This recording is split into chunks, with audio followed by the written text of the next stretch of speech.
السلام علیکم ناظرین، اس وقت پاکستان کے یہ صورتحال ہیں کہ مکمل سیلابی صورتحال ہیں، جگہ جگہ پر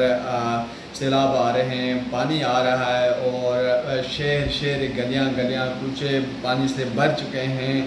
ابھی جو پاکستان میں مونسون اور بارشوں کا جو سلسلہ ہے وہ جاری ہے، ہائی الرٹ کیا گیا ہے اور خصوصاً اسلام آباد، راولپنڈی اور دیگر شہروں کے لیے تھریٹ ابھی بھی باقی ہے، لیکن اللہ کے فضل کرم سے ابھی تک کوئی قسم کا مشکل نہیں ہے پیش آیا۔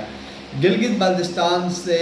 سیلابی صورتحال گزرنے کے بعد KPK میں انٹر ہوا، جہاں پر بنیر کے مقام پر تباہی مچا دی، 100-150 کے لوگ دکھ میں اجل بن گئے، لوگوں کے گھر تباہ ہو چکے، لوگوں کی زمینیں رل گئی۔ اس کے ساتھ ساتھ یہ بڑھتا ہوا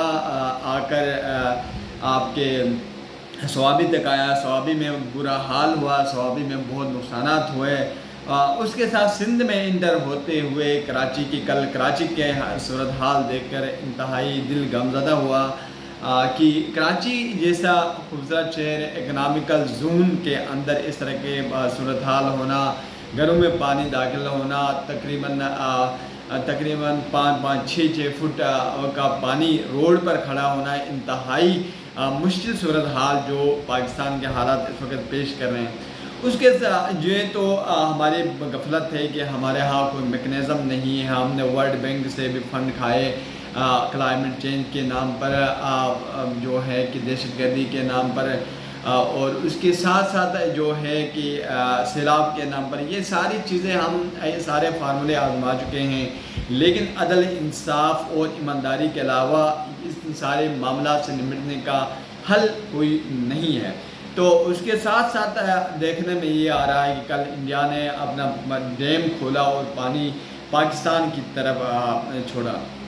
جس کا بھی حل ہمارے پاس ہے، لیکن اس کا حل ہم اس کے حل کی طرف نہیں جاتے کہ ایک تو اوپر سیلابی صورتحال پاکستان کے اندر ہے، پاکستان کے یہ صورتحال ہے کہ پاکستان کی گورنمنٹ بھی، جو پاک فوج بھی لگی ہوئی ہے کہ ان حالات کو سنبھالا جائے اور ملک میں یہ سیلابی صورتحال ہے اس سے نمٹا جائے۔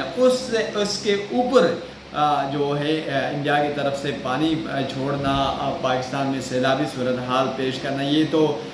جو بین الاقوامی قوانین ہے اس کے خلاف بھی ہے۔ پانی روکا، اس کے بعد اس صورتحال میں پانی چھوڑنا، ایک جو ازلی دشمن ہے ہمارا، جو ازل سے ابد جو دشمن ہے، اس نے اپنی چالیں کھیلنی ہے۔ لیکن ہم اس کے لیے کیا کرتے ہیں، ہم اس کا متبادل حل کیا ڈھونڈتے ہیں؟ تو ہمیں ہماری قوم کو، ہماری گورنمنٹ کو یہ کرنا چاہیے کہ جہاں سے انڈیا پانی چھوڑتا ہے وہاں پر ہمیں خشک ڈیم بنانے چاہیے۔ اس پانی کا جو پریشر ہے، پانی کا کم از کم اس پریشر کو روکا جا سکے اور اس کو کنٹرول کر کے آہستہ اس پانی کو چھوڑا جائے۔ اس کے لیے ہمیں خشک ڈیم بنانے کی ضرورت ہے، جہاں پر ہم کہتے ہیں کہ کنویں ٹائپ کے جو بڑے ہیں ڈیم بنا کر خالی رکھیں، تاکہ انڈیا سے جو پانی چھوڑا جاتا ہے اس کو کنٹرول کیا جا سکے، اس کا پریشر کو روکا جا سکے، اس کے بعد اپنی کیپیسٹی کے تحت پانی کو چھوڑا جائے۔ یہ حل تو ہمارے ہاں موجود ہے،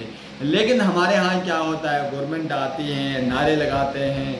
فنڈز حذف کیے جاتے ہیں، کرپشن عروج پر ہے۔ ہمارے ہاں جو فنڈز ہیں انٹرنیشنل سطح پر ورلڈ بینک سے لائے، وہ ہڑپ کر گئے، دیگر صورتحال ہمارے ہاں ہیں۔ عوام کو کوئی سہولت نہیں ہے، عوام کے بے روزگاری کے لیے کوئی متبادل حل نہیں ہے، جو مہنگائی ہے اس کے لیے متبادل حل نہیں ہے، اور دہشت گردی اوپر سے عروج پر ہے، ظلم ہے، قتل و غارت ہے، چوری ہے، اس ملک کے اندر ساری پریکٹیکلی ہو رہی ہیں، لیکن ہماری گورنمنٹ آتی ہے نعرے لگا کر، ہمیں کچھ نہیں دیتی۔ لہٰذا جب بھی ہمیں یہ سمجھنا چاہیے کہ جب بھی لوکل گورنمنٹ بنتی ہے، مطلب پولیٹیکل گورنمنٹ بنتی ہے، تو اس کا مقصد یہ ہوتا ہے کہ لوگوں سے ٹیکس لے لیں اور لوگوں کو ریٹرن میں سہولیات دے دیں،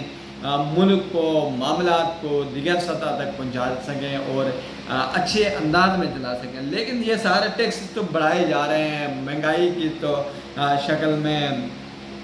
لے رہے ہیں، قرضوں کی شکل میں لے رہے ہیں، پھر کیا کہتے ہیں کہ ٹیکسز کی شکل میں لے رہے ہیں، سیل ٹیکس، ڈیوٹی ٹیکس،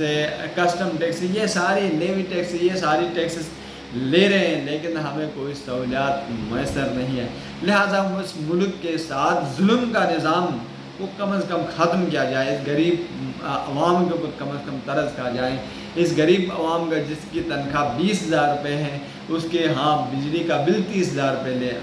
بھیجا جا رہا ہے، تو یہ کیا